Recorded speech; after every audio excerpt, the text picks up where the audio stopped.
Turn one soul ring. Have you been working? No, you've been off work the last 2 weeks, right? Yeah, actually, I have. So I haven't been working. My company has been nice enough to be paying me still. Wow. Awesome. Yeah, and going forwards, all the part-time staff is going to be, as of this Sunday, part-time staff is laid off, but all management, Nice. we will be getting 90% of what we're usually paid. Wow, that's so awesome. That's really generous. So yeah, No props to them. kidding. Well, yeah, I didn't think they were doing that well, that they could do that.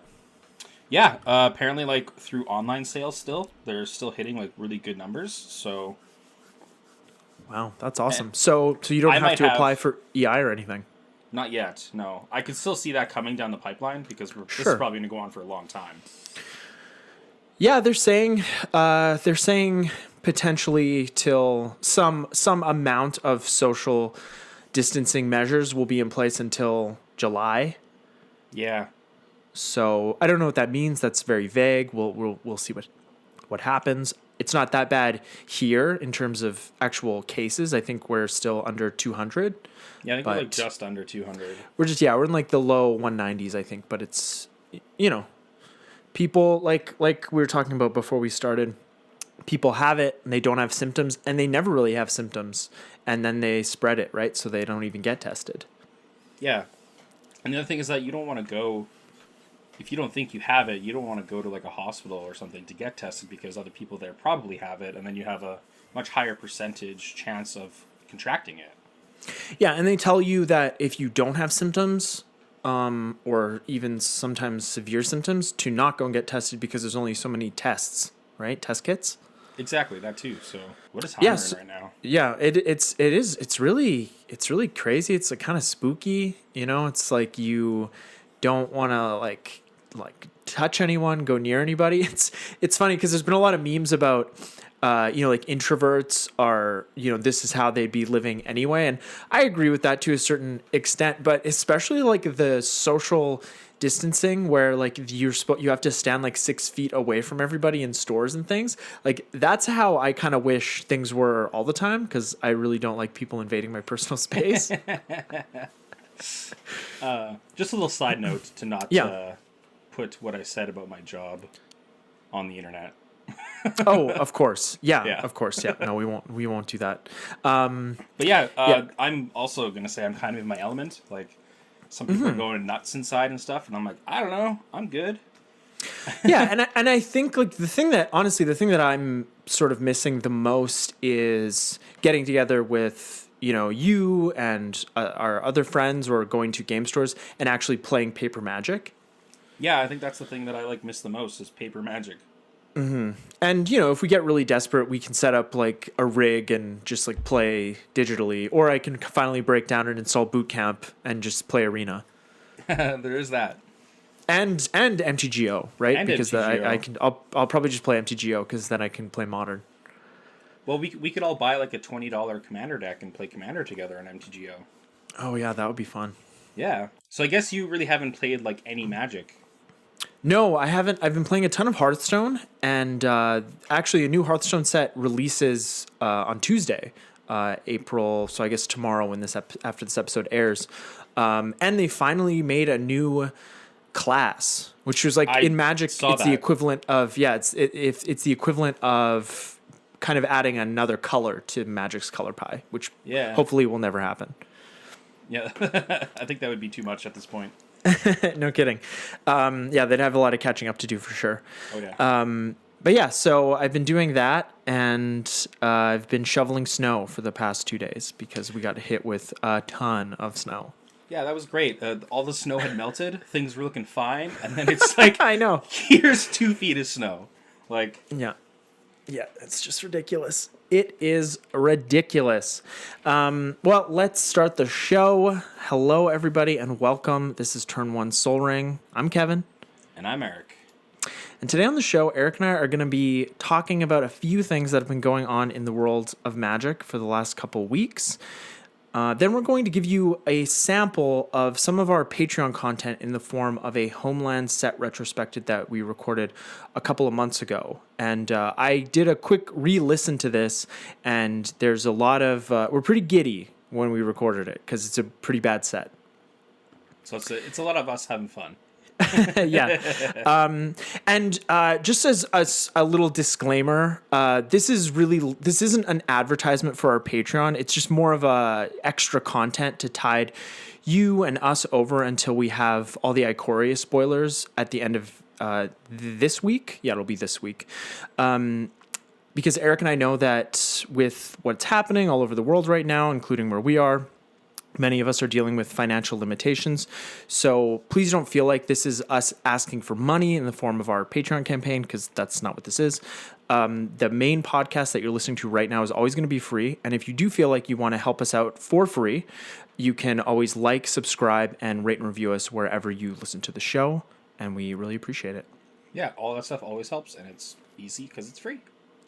So Ikoria, over the next few weeks, most or all of our content will be regarding Ikoria, whether it's the standard set or the Ikoria commander decks or just Ikoria in general. So just get used to it. Like every other content creator, that's what we're going to be talking about. Getting into that layer of behemoths. Oh, yeah, I always say behemoths. But before we get to the first topic here, Eric, where can people find us if they want to get in touch with us? Alrighty, so everyone, you can go ahead and find us at Turn1SolRing the Podcast on Instagram. You can find us at Turn1SolRing the Podcast at gmail.com. You can message us directly, ask questions, give us feedback, and then also on YouTube by searching Turn1SolRing the Podcast. And make sure to add the podcast, because then you will find us. Mm-hmm. Yeah, you'll find us, but you won't see our faces. We're not quite at that stage yet. We're not ready to show our faces. We're not there yet. So now that that's out of the way, let's move on to some of the Ikoria news that we've gotten since April 2nd. So something that we're going to start with is the Ikoria tabletop or paper release is being delayed until May 15th in North America, South America, and Europe. and a bunch of other places. But yeah, this is obviously because nobody can go anywhere. Yeah, exactly. Yeah, all the local game stores, even the ones that are still open, like the ones that were open in our city for a little while before all non-essential services were shut down, were not allowing anyone to play. Their play areas were closed for a couple weeks. So, well, it'll be interesting to see how this release goes, because it looks like the product will still be, getting shipped out and such, and so we should be able to get our hands on it in one way or another. Yeah, and if you've pre-ordered the sealed product, whether it's Commander or the standard set or the collector's boosters, you should still be getting all that, like Eric said.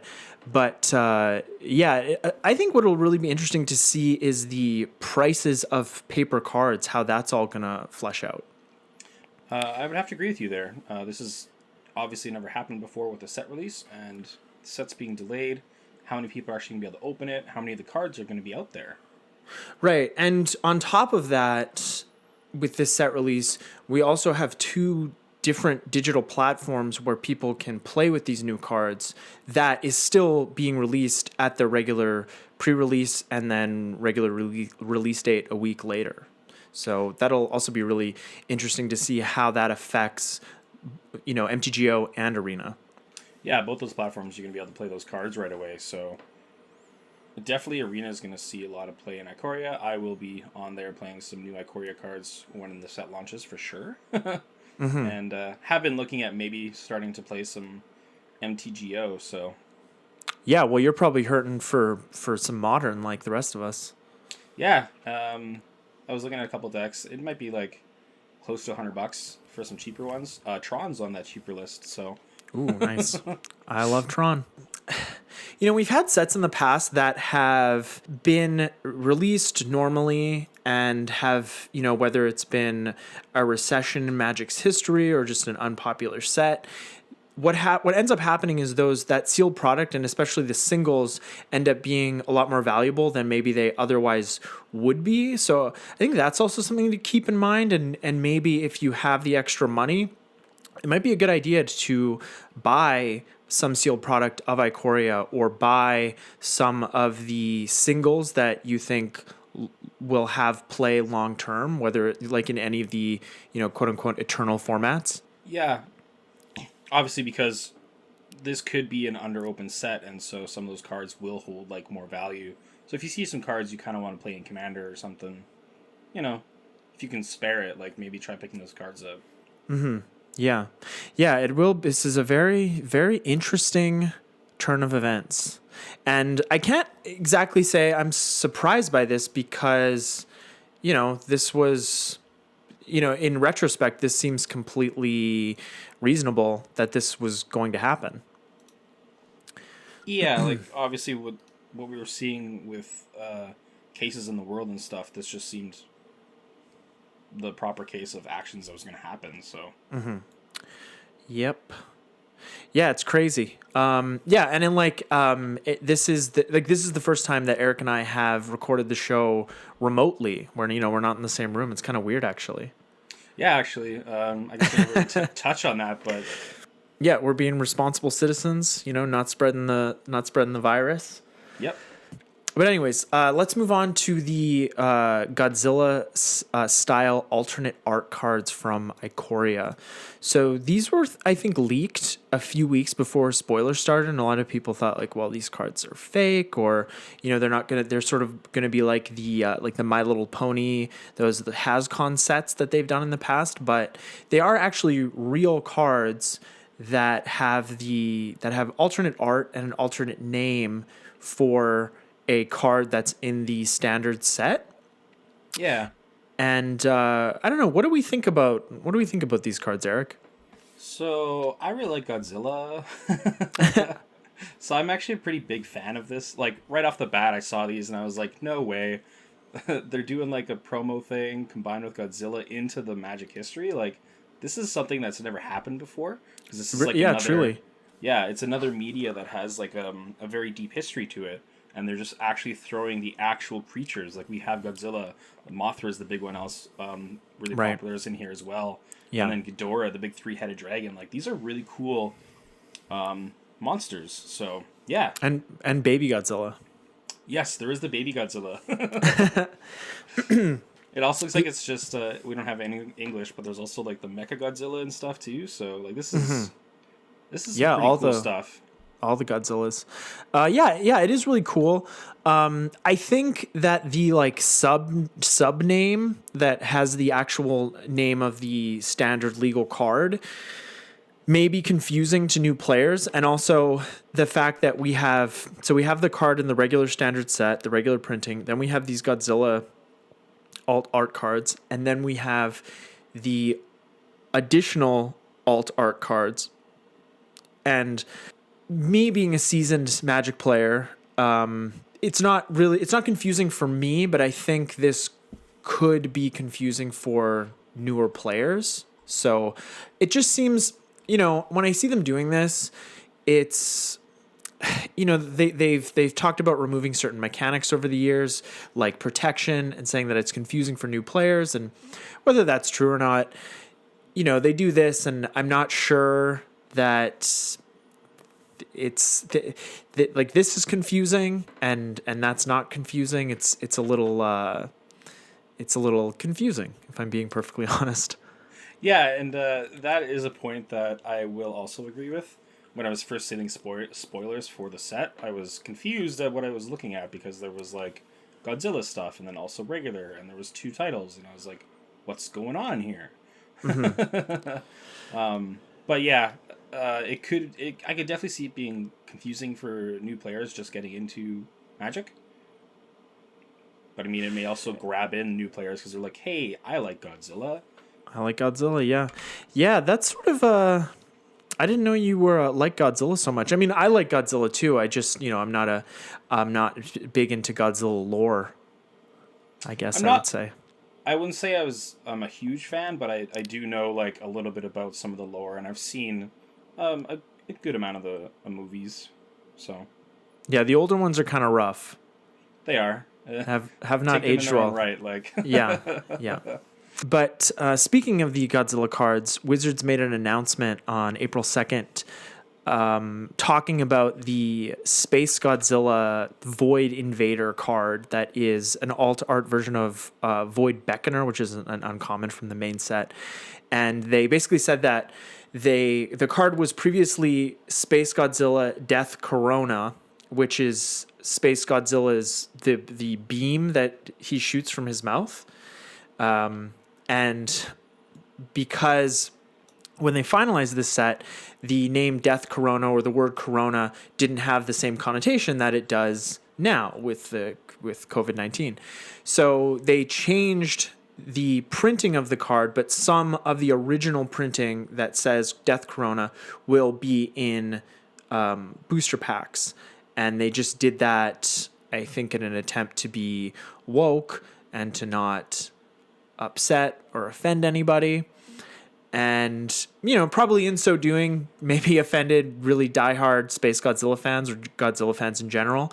And I just think this kind of thing is unnecessary. I'll say that. I'm going to take that same stance because, Corona is in the Godzilla mythos already. Like, that's right. Just part of it, right? Mm-hmm. And they're not going back and changing what they're calling Godzilla's breath. No, and it's the same, like the Corona Beer Company, they're still selling beer. I mean, I don't know if they've taken a hit, but they're still selling beer. They're not changing the name. Yeah. So, it just seems... virus has the same name as something. I don't know what the big deal is. Yeah, so it just seemed like something that was unnecessary. And if I was a shareholder at Hasbro, I might be asking why we're spending money on reprinting this card or changing the printing, because it seems unnecessary. But that's just the stance of the podcast. Also, I think what they've also done here is now I bet you the Space Godzilla that says Death Corona is going to be worth more than the one that says Void Invader. Oh yeah, I hadn't even thought of that. You're probably right. Yeah, because it's almost like a misprint. Yeah. Yeah, very true. I hadn't even thought of that. Anyways, they're sorry. Wizards is sorry for anyone who is negatively affected by these changes. So we're sorry we put Corona on the card. we didn't know. Should Photoshop in like a Corona beer in his hand. Yeah. What is the cards? I moved the tab, but it's like Death Corona. Yeah. Well, whatever. Oh man. Anyways, let's move on to the Alutri the Spell Chaser, which was banned in Commander immediately the day it was spoiled. Immediately. Yeah.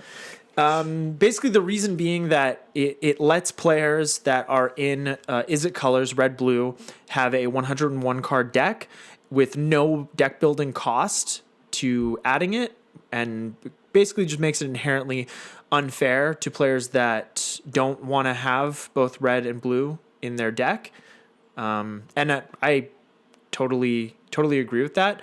But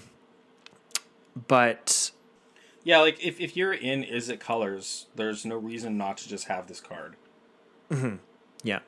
And the what is that keyword? It's companion? Companion, yeah. So to make companion work, it's like a different zone, and so you can have an extra card like in your deck. Well, it is a different zone, but it's not a for every other format. It's just the sideboard zone, right? Yeah. Like if you are playing in Standard or if you do Modern or whatever, it will be in your sideboard as an actual card, but you will be able to play it like your first game with the companion keyword. Right. But, and because Commander's different. Right. Yeah, we don't have sideboards in Commander. Yeah. But with this, the Rules Committee made a special allowance to cards with companion. So it kind of sits in your companion zone, if we want to call it that. And so you can play with the other cards with companion. It's just that all of those other cards have have a deck building restriction, whereas Lutri, every commander deck that you build, unless you're doing like Relentless Rats or Persistent Petitioners, all non-land cards in your deck do have a different name. Exactly, and then so you can just, I'll get a Lutri for my deck. Why not? There's no downside. I was gonna get a bunch of Lutris Yeah, for my deck. Yeah. It is sad this card is gone because I do like what it does. Yeah, and it's not inherently overpowered, right? It's like it's a dual caster mage. Exactly, but it's a cute little otter. Mm-hmm. That's like making a lightning bolt or something. Well, maybe people will just get some of their cards altered to have otters on them. Oh yeah, yeah. You could always do that. Also, I just wanted to since go ahead. We're talking about companion. It also kind of reminds me of that mechanic in Hearthstone, where all the cards had to be even or odd in your deck. Yes, right. That was Baku the Moon Eater and Gen Greymane. Yeah. And those cards were actually, they were so format warping for Standard that they Hall of Famed them, I think, like around a year before they would have rotated into Wild. Like when this set comes out on Tuesday, that would have been when the set they were in rotates into Wild. Okay, yeah. And they still do see play in tier 1 decks in Wild, whether it's odd or even, but yeah, it is very similar to that, or I guess more so for like, because we do have the odd and even companion cards, and for Lutri in Standard or Modern or any of the other constructed formats, it's and Hearthstone, it's more like the cards that care about having no duplicates in your deck. Like, oh yeah, there are those too. Yeah, they just did a bunch of them a couple sets ago with the League of Explorers. Like, if your deck has no duplicates, you get this effect on Battlecry, and so they even did one recently, which was if your deck has no duplicates, you get to wish for the perfect card. So you get to discover 3 cards from 3 cards, and they're only from the classic and basic set. And it's like, let's say your opponent has a huge board, you'll get like Twisting Nether so that you can wipe the board, assuming it takes into consideration how much mana you have left, so you'd have to play it kind of strategically. But yeah, it is very similar to that, and I commend them for taking a format like Standard, which is arguably what this card is for, and kind of giving it a splash of a format like Commander. Like, you can have this thing, but you have to build your deck in this way. Oh, totally. I think that's really fun, and even for Commander, like, that hippo that lets you you can't have cards that have more than 3 CMC. Is that what it is? Let me just only cards with CMC 3 or greater. Yeah, so and you then have no 1 or 2 drops. Right. So then when it enters the battlefield, you draw a card for each other permanent you control with converted mana cost 3 or greater. So you get this, you have this disadvantage, but then you get this big push when you drop this on, turn 4 or 5, probably turn 5. And that's kind of cool. This doesn't have to be your commander. You can run a 101 card deck, and that's a very, it's not that it's not a slippery slope, but it's just really cool and exciting. Yeah, I'm actually pretty into the companion mechanics. It's interesting. I don't know if I'm going to build a commander deck with one of them, but I might try. Krug is really cool. Even if it is just your commander, whenever you're casting it, you're probably going to draw cards, which is always good. So yeah, absolutely. Yeah, but we're not going to get this is a slippery slope too. We can that's not what we're going to do here. But we do want to talk a little bit about they did a Secret Lair preview on April Fools, and a lot of people, including myself, thought it was just an April Fool's joke because the cards were Squire, Stormcrow, Goblin Snowman, and Mudhole, which was a card I did not know existed. And they're all kind of bad cards. Yeah, they are. They look good though. Like, they're full art. They're Squire's textless because it's a 2-mana 1/2 vanilla human soldier. Oh, that's a good rate. Yeah, that's a really good rate. So So this was an April Fool's joke, but it is also a product that is going to be available, and it'll be available at some point in the future. I'm assuming they're saying that because of this whole COVID-19 outbreak.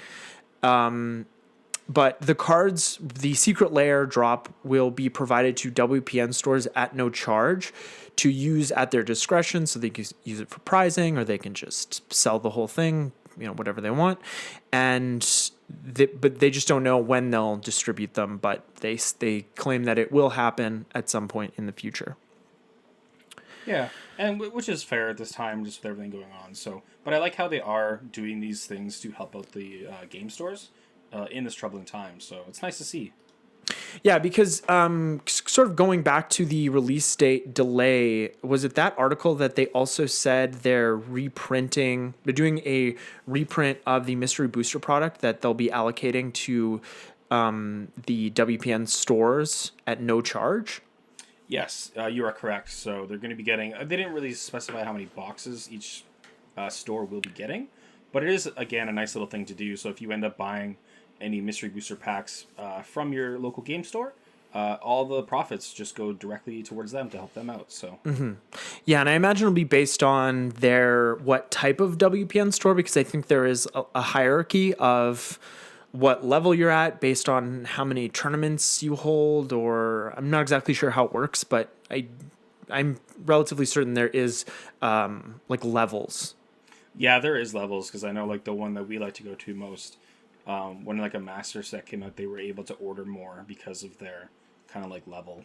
Mm-hmm. Yeah, they're pretty hot. Yeah. But yeah, that's pretty much, I think, all the news. You know what? There was one more thing. This is sort of old news. But Eric, did you hear that the whole secret layer fetch lands thing, which we talked about, but they're only allocating an average of 3 secret layer fetch lands to each WPN store. So some stores will get less and some stores will get, I don't know how many more than 3, but isn't that, that's just... So you can't, so if you go to your local game store, most local game stores, if you bought all of them, you won't even be able to get a play set. Yeah. Of the enemy fetch lands. And I'm pretty sure they're going to be limiting these 1 per customer. Oh, they would have to. Yeah, because they're so limited. This is, we want fetch lands. We want fetch lands. Here's a handful. It's oh, thanks. That's not what we were. That's not what I meant. For. No, it's not. Yeah, so I'm sure that Pleasant Kenobi's t-shirt sales have been going through the roof because of I do kind of want to buy one of those. Me too. Yeah, reprint fetch lines, you cowards. Yeah, it's good. Yeah, he's definitely quickly becoming my favorite MTG content creator. Good stuff. Yeah, he's really good. Yeah, one other little tidbit in the news of Magic, because there's going to be Cube coming onto Arena soon.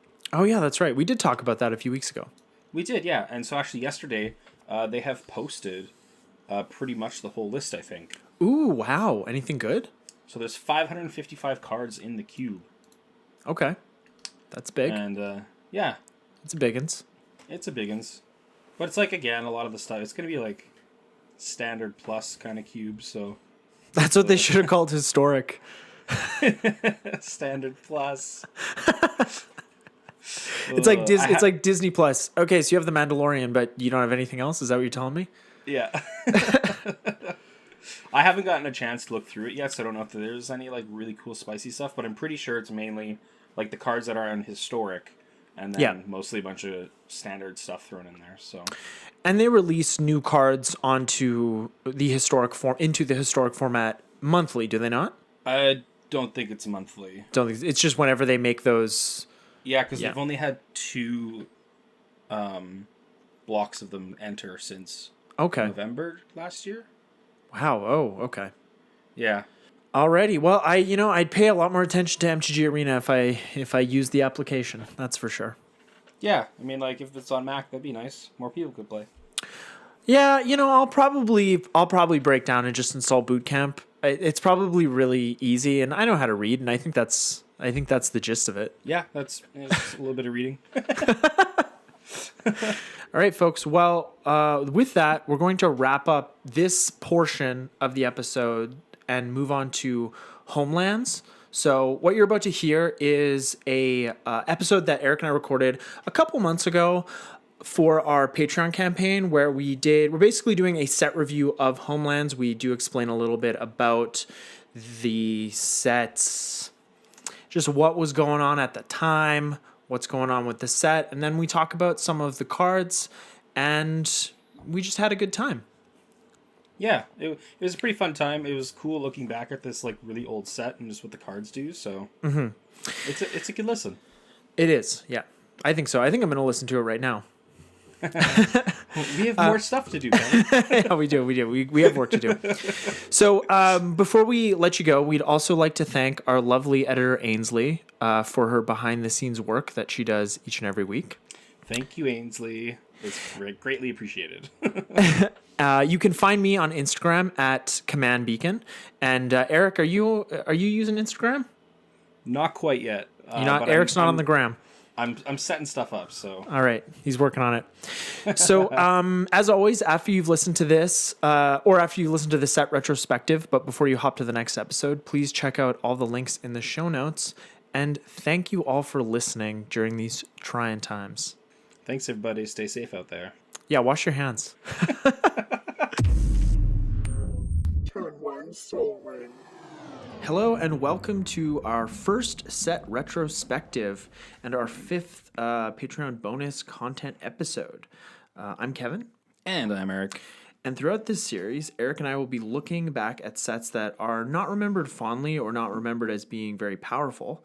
And for our first foray into this arena, we will be doing a review on Homelands. The set was definitely very interesting to look at. Yeah. Kind of like read through all the cards and see what was going on back then. Yeah. Very, very cool art. Very cool art. And one thing that I noticed as well is that colors that have certain effects, other colors were getting those effects in this set. Yeah. Yeah. Mm-hmm. So some Homelands set details before we get to the cards. Homelands was released in October of 1995, and it was the 7th expansion set. It was the second set in the Ice Age block until it was replaced by Cold Snap in 2006. Homelands is often maligned for being an all-time low for game design in Magic's history, but it has also been praised for the quality of its setting and flavor. Homelands was developed as a separate expansion from the Ice Age block at the time. The set introduced no new keywords or mechanics, but used some of the mechanics from Ice Age, most notably the cantrip ability and monocolored legendary creatures. So the cantrip ability is the one, probably the one you've seen the most is on... Probably the one you've seen the most is on Arcane Denial, where at the beginning of the next turn's upkeep, you draw a card. With Arcane Denial, the person that you're countering, they draw 2 cards. But yeah, this is still the you draw a card. Yeah, and this cantrip ability is very, very common during this time period. Mm-hmm. Obviously not as good as just like drawing the card right away, because you have to wait until the next turn's upkeep. Especially in Commander, when it's not going to be your turn for a while. So each color had at least one legendary creature, with some colors having up to 5. The absence of mechanics and keywords found throughout the Ice Age blocks, such as snow permanence and cumulative upkeep, and the fact that it didn't follow the Ice Age block storyline made it a poor fit in its former block. The expansion symbol for the set is a simplified globe of Ulgrotha, the plane where Homelands is set. It's like, that's a rough name. Oof. The set's rarity breakdown is 25 commons, 47 uncommons, 43 rares, and each common card has 2 pieces of art, making collectors view this as a 140 card set. And the art on all versions of the same card were created by the same artist. I kind of miss this, where they used to give us different art for the same card. Yeah. And It was really interesting. yeah, and it does make it a little more collectible. And they're sort of doing it, do that more in recent years with like all the different ways we can get cards with like the collector's edition and like the box toppers and like the showcase cards from Throne of Eldraine. Those look really cool. Homelands was also one of those early Magic sets that didn't color code rarity on cards, and there weren't any gold cards in the set either. So cards that had Multiple colors. Yeah. Yeah. So obviously this set was released long before Commander was on anybody's mind, but we're going to be looking at Homelands through a Commander player's lens from our point of view today. So let's get to the cards, and we're going to go through the set in the usual Wooburg order, starting with white. So you want to take us away, Eric? Let's start it all off with the Aeson Highway. Aeson. So this is an enchantment. It's 3 of anything and 3 white. All white creatures gain Planeswalk. So this is always really great if you're against any other opponents that have planes, because then your guys are just unblockable. You're like, sweet, getting in. Do something about it. Yeah. Play Armageddon. See what happens. Especially with cards like Sun Titan, you can always just get in and know that your Sun Titan's not going to die and get a 3 CMC card back. That's all I care about is not my Sun Titan staying alive. Perfect. It's a blazing sun that never sets, so it's very flavorful. Look at that. Yeah, some flavor text, they just get in there, huh? So the next white card is Leeches, and we talked about this a couple weeks ago on our regular episode. It's 1 and 2 white for a sorcery. Target player loses all poison counters. Leeches deals that much damage to that player. So this is a card that I didn't know there was a way to get rid of poison counters, and this is great if you have a player that thinks they're just like they're playing, against the rules with an infect deck, and you just be like, nope, I'm fine. I'm fine, yo. Big deal. What the most damage you're gonna take is 9. Yeah. Not a big deal in Commander. It's also kind of funny because there's not any poison counters in Homelands. Yeah. There is there have been creatures in like the earlier days that dealt damage in the form of poison counters, but like they didn't infect wasn't a keyword ability until New Phyrexia. Yeah, but it's like other sets before this do, but it's like Homelands itself has something to deal with poison counters, but those themselves are not in the set. Can you imagine? Because I think this was also a set where it was the 8 card booster packs. They did that for a little while, and or for a few years. And can you imagine drafting this and this is your rare? You're like, what do I do with this? What is going? Would they draft 4 packs? I don't know how that works. Yeah. All right. Next up, we have the Serra Aviary. So this is an enchant world. So it's 3 of anything and a white. All creatures with flying get +1/+1. And the way enchant worlds work, in case you don't know, is if Eric has his Serra Aviary out, and I want to play my warp world, which is also an enchant world, his enchant world gets destroyed when mine comes into play. So you can only have 1 enchant world out. Yeah. Yeah. And it's always a global effect. But if you have a Flyers deck, this is a really good card. Yeah. Your user's getting a buff. For sure, yeah. So next up we have Truce. This is a rare. And Truce is 2 and a white for an instant. Each player may draw up to 2 cards. For each card less than 2, any player... This is just written so silly.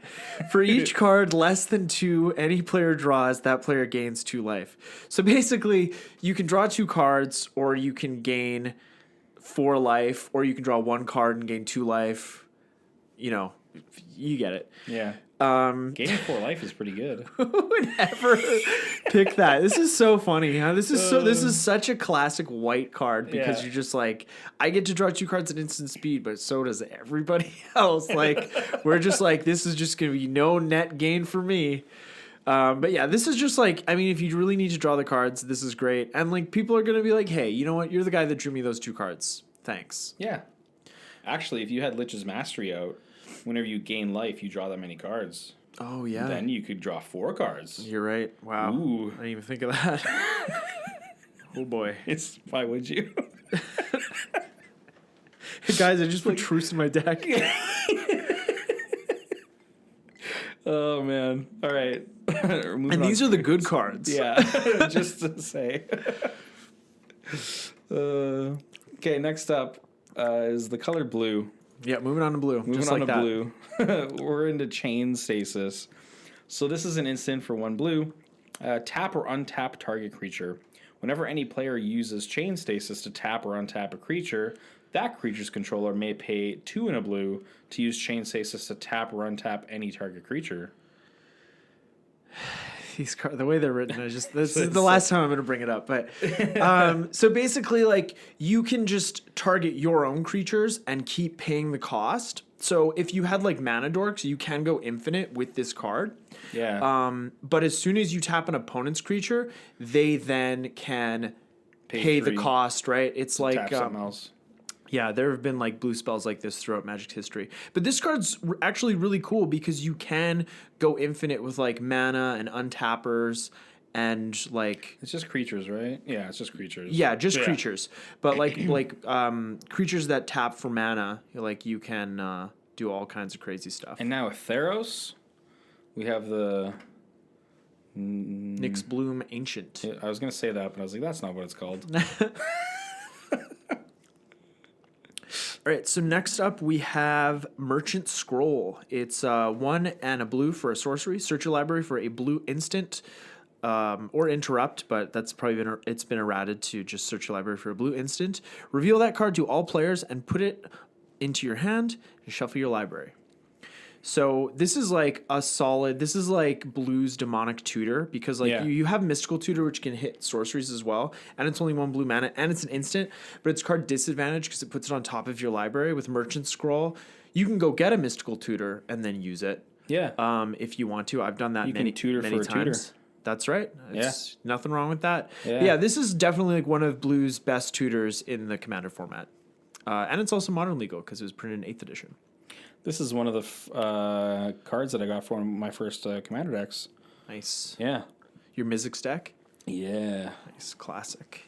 I'm going to say now I think this is the best card in the set.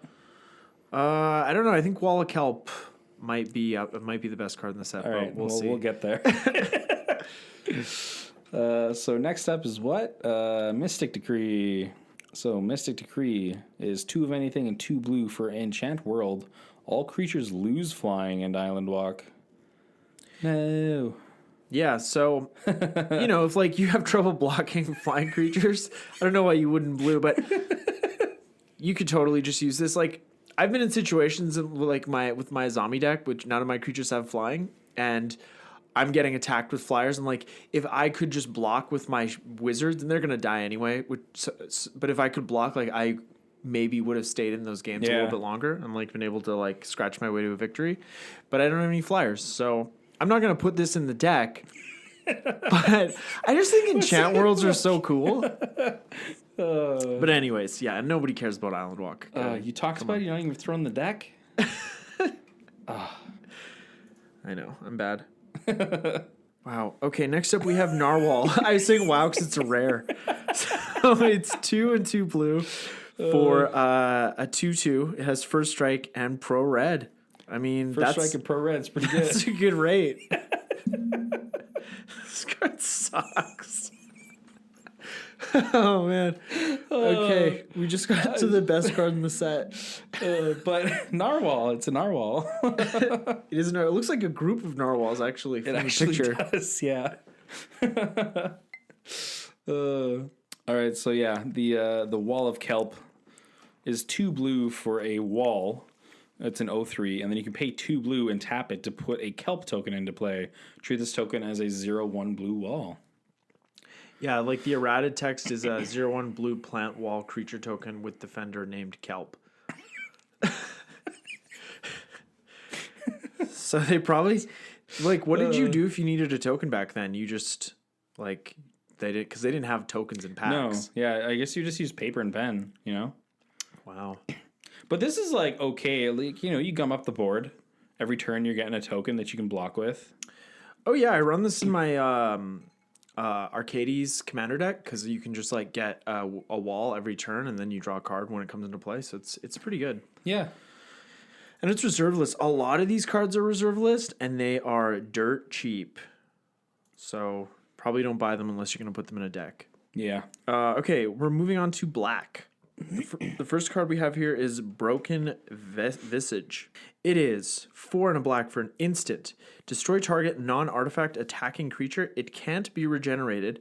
Put a black spirit creature token with that creature's power and toughness onto the battlefield. Sacrifice the token at the beginning of the next end step.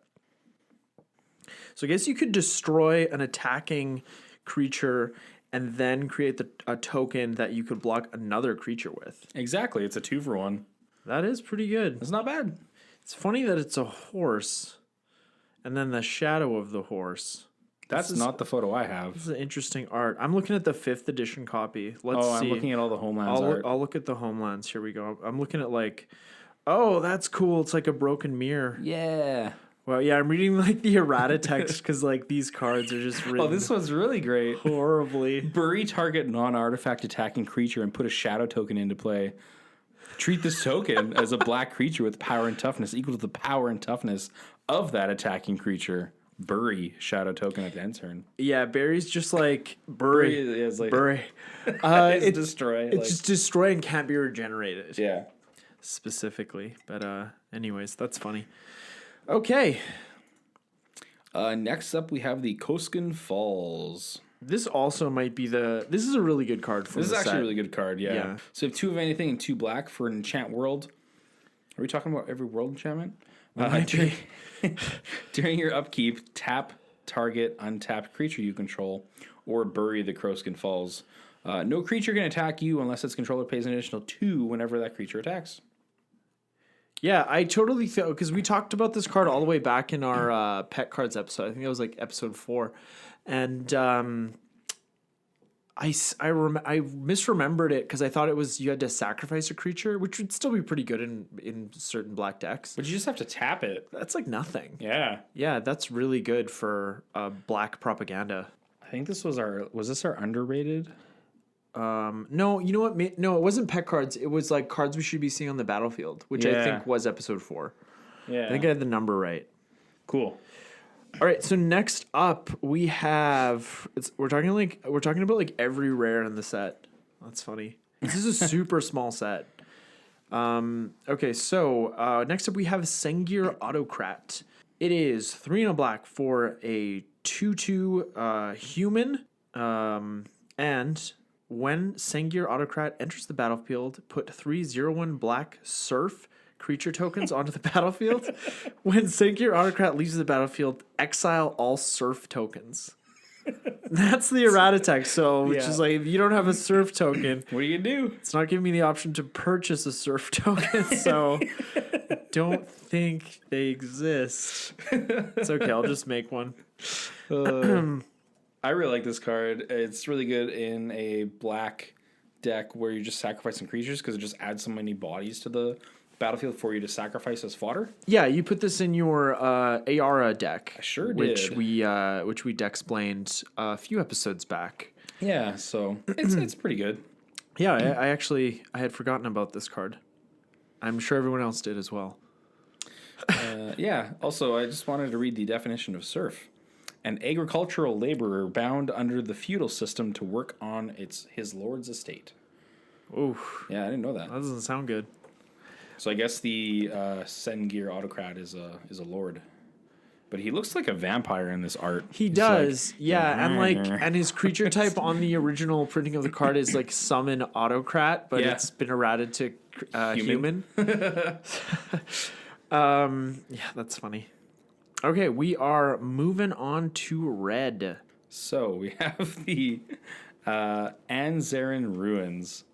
So this is 2 of anything and 2 red for an enchantment. Choose a creature type. Creatures of that type do not untap during their controller's untap phase. This is nasty. This is actually pretty cool. If you They don't untap at all ever. they don't. You're done.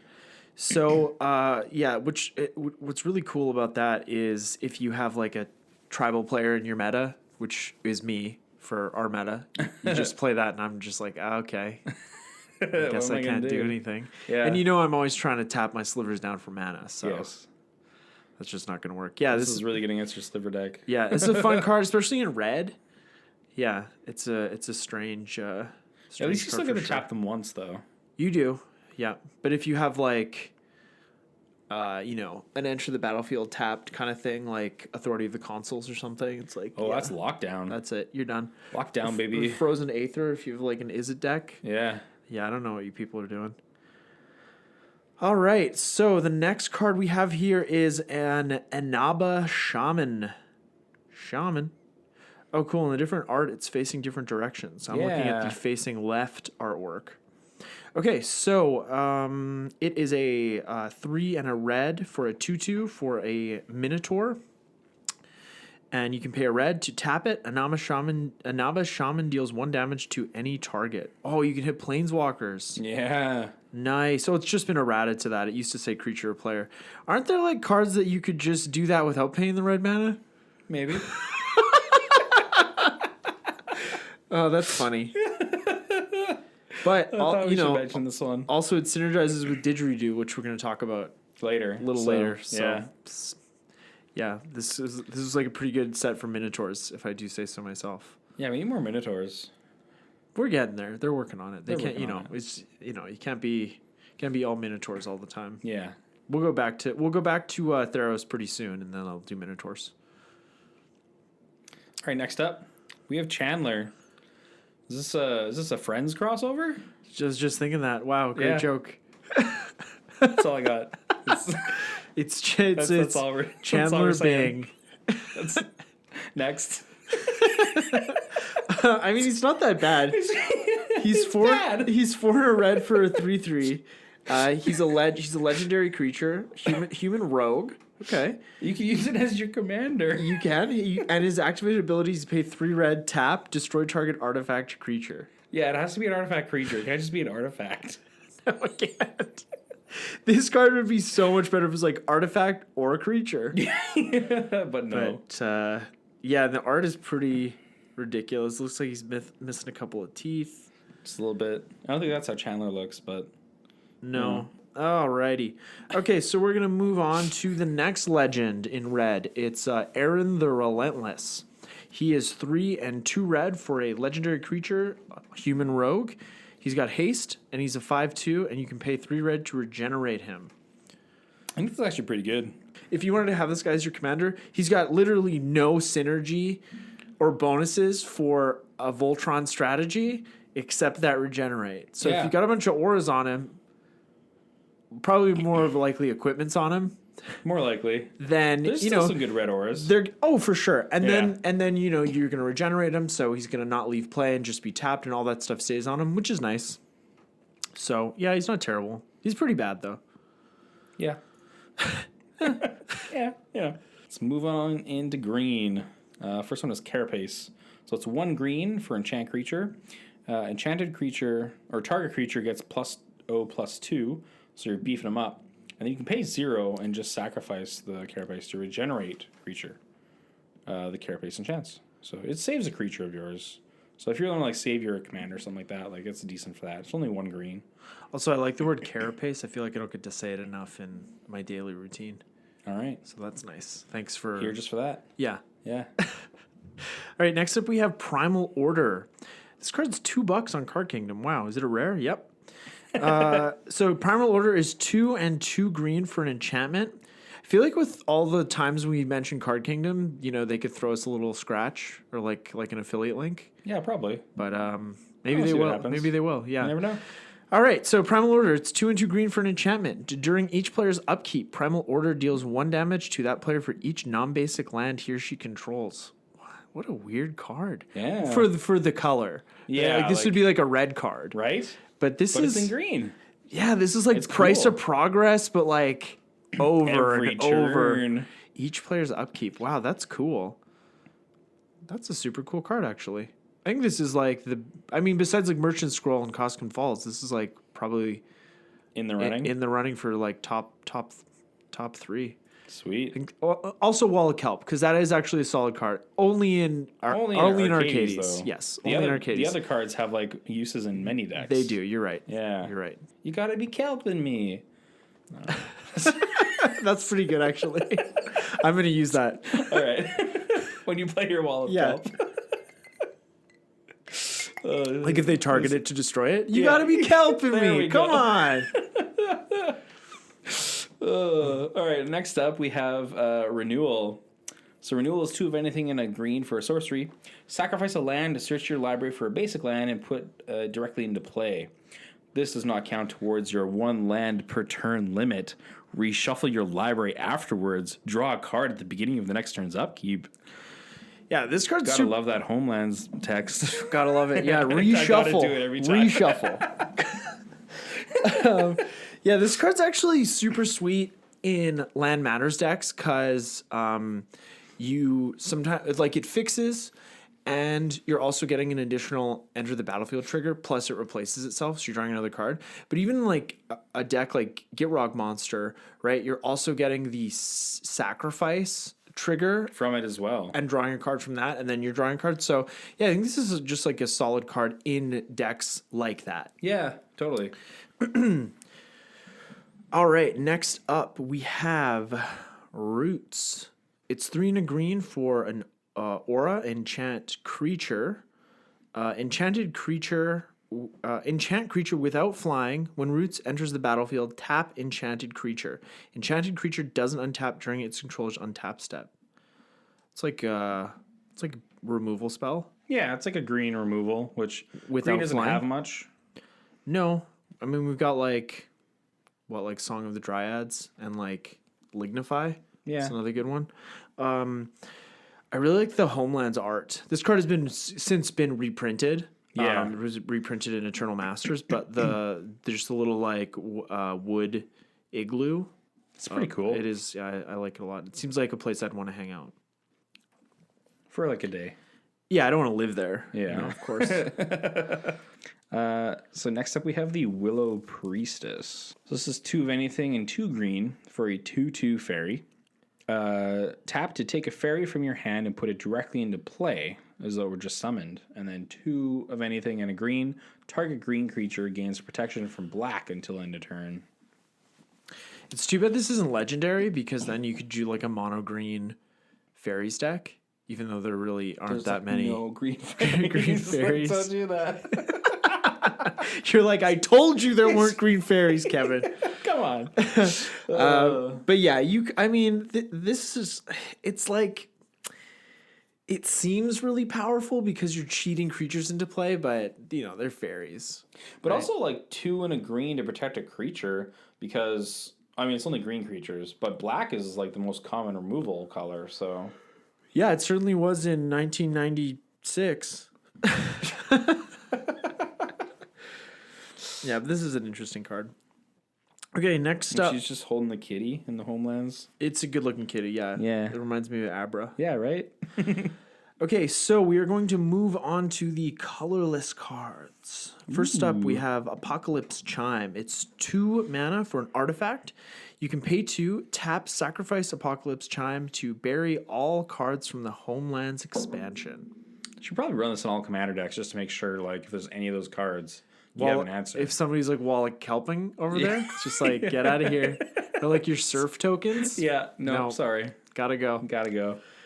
This card is just like silly, right? This is like... This is the only time that they've ever done something like that. Like, I think is there the another? Silex in Antiquities, the Gargothian Silex, yeah. also hits, I think, cards from the Antiquities expansion. yeah, you're right. But yeah, this is very... I mean, I can see why they didn't continue to do it, because this would feel terrible. You're just playing standard, like, all cards in Theros Beyond Death are destroyed. Like, what? Guess I'll die. Yeah. Yeah. Does that include the basic lands? Let's see the set symbol. That's ridiculous. Okay, next up is the Clockwork Gnomes. That's 4 of anything for a 2/2. You can pay 3 and tap it to regenerate target artifact creature. You can save artifact creatures. You got your Mycosynth, Golem. Wait, Lattice? no. Yeah. What are you talking about? Yep. That, and also I was trying to think of Battle Ball, what that actual name is. Oh, man. Okay, next up, we have Didgeridoo. Mere Battlesphere. Oh, yeah. Sorry. Yes. Okay, we're good. Didgeridoo, it's 1 mana for an artifact, and you can pay 3 and put you don't have to, you may put a Minotaur permanent card from your hand onto the battlefield. So I pay 3 and I don't want to put a Minotaur. It's like I just need the activation trick. Yeah, that's it. Yeah, this would be solid in like any Minotaur tribal deck in Commander, like legit. And you can also do the fun things of like turning all your creatures into Minotaurs and then using Didgeridoo. Yeah, that's right. Yeah. Totally. Next up is Feroz's Ban. So this is 6 mana for an artifact. It's pretty steep. Summon spells each cost an additional 2 to cast. Because So that'd be creature spells. Yeah. Yeah, this would be like the high end of your stacks curve. Sure. This card. Never seen this played. Yeah, I've never seen that played either. But I feel like it has potential. Oh my god. There's a card from the new sets from Amonkhet where it's like it's a 6 mana artifact and all spells cost 2 more from your opponents. It's not. It's from Amonkhet. Amonkhet or Hour. It's an artifact. It's an artifact. I was just looking at this card the other day in my commander card pile. What the hell? At home? Yeah. Yeah, just look for all colorless cards in Amonkhet and Hour Devastation because I seriously thought it was in this set. Oh, no, it's Whirl of Spark. Oh god, really? Okay, so yeah, my life. You're thinking of Bolas is there still. yeah, you're thinking of God Pharaoh's statue. Thank you. It's 6 mana for a legendary artifact. Spells your opponent's cast cost 2 more to cast. At the beginning of your end step, each opponent loses 1 life. But this is legendary, so you could play more than one Pharaoh's Ban, and the cost would stack. So I don't know if it's strictly better. What are we playing Feroz's Ban in other than Commander? But you could copy the artifacts with like Prototype Portal or something like that, or like Mirage Mirror. Sure. Look, I'm grasping at straws here. I know. Yeah, that's fine. Okay, next up, the last card is Serrated Arrows. It's 4 mana for an artifact. Serrated Arrows comes into play with 3 arrowhead counters on it. At the beginning of your upkeep, if there are no arrowhead counters on Serrated Arrows, sacrifice it. You can tap it to remove an arrowhead counter from Serrated Arrows and put a -1/-1 counter on target creature. Yeah. Not bad. We didn't talk about... It can make like your opponent's attacks be a little bit more awkward because now all of your creatures have a 1/1 advantage. That's kind of how that card works. Right. Yeah. So we didn't talk about any lands because the lands in this set are just garbage. They're like filter lands. So you basically pay 1 mana to get a certain color of mana, but then like you have to pay 2 mana to get another color. They're bad. Well, it's 1 mana for a particular color, and then there's two mana ones for other colors. Yeah, so they're like tri-lands that Yeah. they're just... Do they enter tapped? No, they add a colorless right off the bat. I think, and it's funny because I always, get on your case for running tap lands in your decks, but I would sooner run like a tapped tri-land from like the cons block than these lands. These are just... I just can't. The mana sink in the end is so much more. Totally. Yeah, it's terrible. Yeah. But cons tri-lands aren't bad. If you have a 3-color deck, you need it's just good mana fixing. yeah, it's good mana fixing if price is an issue. If money is no object, then you wouldn't run them. No. Right? So, Because you're going to have fetch lands and shock lands, and you're fine. You're fine. Yeah. Yeah. But anyways, we're going to wrap up this this set retrospective, and we hope you guys enjoyed it. And if you did, please let us know, and we can do more of this or the opposite. And, also let us know what your favorite card is from the Homelands set. Yeah, that's fun. Yes, please do that. Bye, guys. See ya. Turn 1 Soul Ring.